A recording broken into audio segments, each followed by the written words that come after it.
Assalamualaikum warahmatullahi wabarakatuh. Bertemu lagi dengan Wahyudi Seswanto.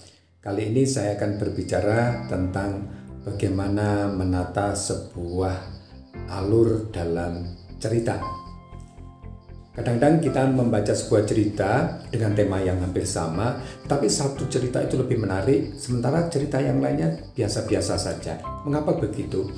Salah satunya adalah karena cerita yang menarik itu ditata dengan baik, tahapan demi tahapannya, peristiwa dengan peristiwanya.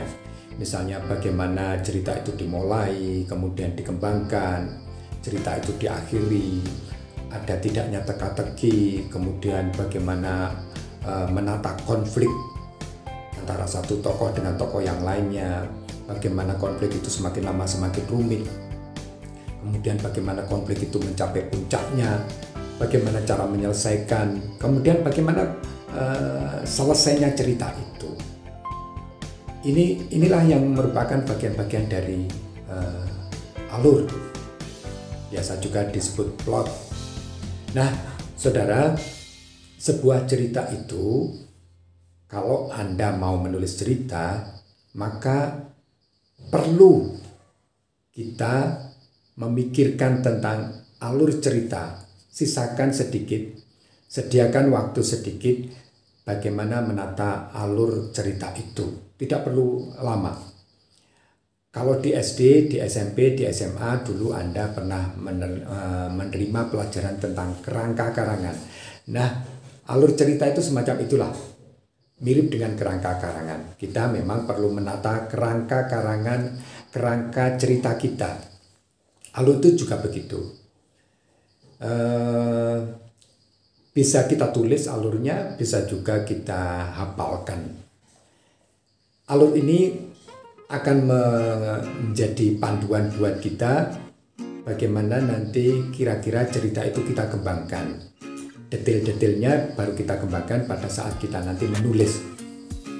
Ada orang yang menulis alur itu lumayan detail, ada juga yang mencoba untuk sama sekali tidak membuat alur. Ada kelebihan dan kekurangannya. Kalau ada orang yang menulis alur itu dengan detail, maka cerita itu sesuai dengan rencana. Kemudian kalau ada orang yang tidak menulis alur, ada dua kemungkinan. Bisa pertama, cerita itu bagus karena bisa saja dalam menulis itu nanti ada ide-ide yang luar biasa, ide-ide kreatif. Tetapi ada kemungkinan justru cerita itu berjalan kemana-mana, tidak jelas, tidak tahu ujung pangkalnya. Ini bahayanya. Makanya saran saya, setiap cerita yang Anda tulis, mulailah dengan alur. Mungkin secara sederhana lah. Ini ada sebuah contoh tentang bagaimana sebuah cerita itu dikembangkan dengan alur. Cerita ini tentang dua anak kembar. Yang pertama bernama Wijoyo, anak yang sulung. Yang kedua bernama Prasojo, yaitu adiknya. Anak ini kembar, wajahnya mirip, kemudian pakaiannya juga mirip. Kalau hanya itu saja yang diceritakan mungkin datar-datar saja. Perlu kita buat tambahan-tambahan cerita, tahapan-tahapan cerita. Misalnya kita menceritakan tentang bagaimana Wijoyo dan Prasojo itu dari segi wajahnya, terus dari tingkah lakunya, bagaimana ayah dan ibunya memberi pakaian, bagaimana sikap orang terhadap kedua anak kembar itu, sampai ketika anak itu sekolah di TK. Ketika di sekolah di TK, perlakuan orang-orang terhadap kedua anak kembar itu hampir sama. Tetapi Prasojo merasa ada sesuatu yang aneh. Ketika kecil, ibunya seringkali bercerita tentang peri. Nah, ternyata cerita ibunya ini masuk ke dalam pikiran Prasojo. Entah mengapa dia merasa berbeda dengan Wijoyo. Akhirnya dia berusaha untuk mengadukan ini ke peri. Tentu saja tidak ada peri itu. Tapi karena dia percaya pada dongeng ibunya, dia mencoba mencari-cari peri, antara lain di kebun di belakang rumahnya. Suatu hari dia bermimpi ketemu dengan peri, dan peri itu mengatakan, "Prasojo, kamu memang berbeda dengan Wijoyo. Kamu memang hebat, kamu lebih hebat dari Wijoyo." Nah, tahapan-tahapan berikutnya bisa diceritakan bahwa memang Prasojo itu diberi perlakuan oleh orang-orang lebih. Ketika ada orang datang, dia dulu yang ditanya, kemudian dia dulu yang disapa, kemudian dia dulu yang diberi makanan, begitu. Memang berbeda. Kalau hanya cerita ini hanya berhenti sampai di situ, ini kurang asik. Maka kita perlu memberi cerita berikutnya, tahapan-tahapan berikutnya. Ketika Prasojo dan Wijoyo di SMA, ternyata ceritanya berbeda. Wijoyo menjadi anak yang populer, pandai main musik, selalu diperhatikan. Ketika di S1 perkuliahan juga begitu.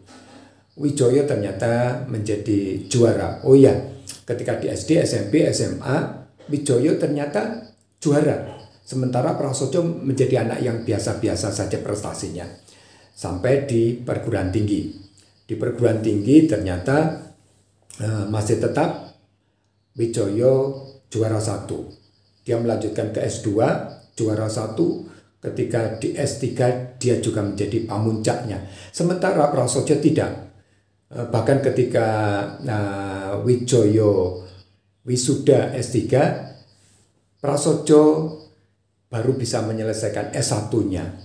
Dan mereka bersama-sama wisudanya. Dan di bidang pekerjaan juga begitu. Prasojo ternyata biasa-biasa saja, sementara Wijoyo selalu menjabat. Oh ya, kebetulan dia menjadi dosen, dia menjabat ketua jurusan, menjadi dekan, pembantu rektor, begitu. Dalam soal jodoh juga begitu, Wijoyo ternyata dengan mudah menemukan jodohnya, sementara Prasojo tidak. Nah, ini membuat Prasojo kembali teringat pada kata-kata peri yang mengatakan bahwa dia lebih unggul dari Wijoyo. Ternyata peri itu bohong. Dia marah-marah kepada peri, dan saat itu juga dia mengatakan dia tidak mau bersaing lagi dengan Wijoyo. Dia ingin menjadi diri sendiri. Sampai dia tertidur. Saat itulah peri itu muncul dalam tidurnya dan dia mengatakan, inilah saat kemenangan dia. Yaitu dia menjadi diri sendiri. Nah, saudara, itulah tahapan-tahapan yang bisa dirangkaikan dalam cerita. Bisa saja cerita itu dimulai dari kecil, di SD, di SMP, di SMA, di perguruan tinggi, sampai menikah. Tapi bisa juga peristiwa itu dibalik. Saat Prasojo bertemu dengan peri, dan peri itu mengatakan, inilah saat kemenanganmu, karena engkau sekarang menjadi diri sendiri, tidak dibayang-bayangi oleh Wijoyo. Begitu. Bisa juga di tengah-tengah, saat Wijoyo bertemu dengan calon istrinya, sementara Prasojo tidak pernah berpacaran. Seorang pengarang itu memulai merangkai, kemudian menyelesaikan ceritanya, itu adalah urusan alur, urusan plot. Makanya cerita yang sama, tema yang sama, nilai yang sama bisa berbeda sajiannya karena urutannya berbeda. Saudara, cerita tadi itu, cerita yang saya sampaikan tadi itu berkaitan dengan beberapa tahapan. Tahapan itu antara lain perkenalan, kemudian adanya konflik, adanya komplikasi, dan pelerian dan penyelesaian. Akan saya jelaskan satu persatu apa saja yang ada dalam cerita yang saya ceritakan tadi. Yang pertama, perkenalan atau pengenalan. Pengenalan itu adalah bagaimana kita menuliskan siapa tokoh-tokoh kita itu. Bisa tubuhnya, wataknya, perilakunya, kebiasaan-kebiasaannya. Dalam cerita tadi itu bisa dikenalkan bagaimana sifat Prasojo, bagaimana sifat Wijoyo, bagaimana keduanya kembar, bagaimana pakaiannya, bagaimana orang lain bersikap terhadap Prasojo, bagaimana orang lain bersikap terhadap Wijoyo. Itu perkenalan. Perkenalan ini bisa dilakukan di awal atau di tengah atau hampir-hampir terakhir. Perkenalan ini tidak harus seluruhnya, bisa saja hanya wajahnya saja, kemudian namanya, kemudian sifat-sifatnya. Kemudian ada tahapan yang lainnya, yaitu konflik. Konflik itu perbedaan kepentingan, bisa tokoh sendiri, dalam diri tokoh sendiri, bisa juga antar tokoh. Ini akan bisa kita tingkatkan menjadi komplikasi. Konflik itu menjadi kompleks, menjadi rumit, menjadi pelik. Ini namanya tahap komplikasi. Bisa juga kita tingkatkan menjadi klimaks, puncak dari konflik itu. Nah, dari klimaks itulah kemudian semakin lama kita turunkan menjadi berangsur-angsur terurai masalahnya sampai pada penyelesaian. Seperti itu. Cerita tadi diselesaikan dengan kepasrahan Prasojo menerima nasibnya. Semoga ini menjadi sebuah inspirasi kalau Anda akan menulis sebuah cerita. Saya tunggu cerita Anda yang dikembangkan dengan alur. Semoga bermanfaat. Assalamualaikum warahmatullahi wabarakatuh.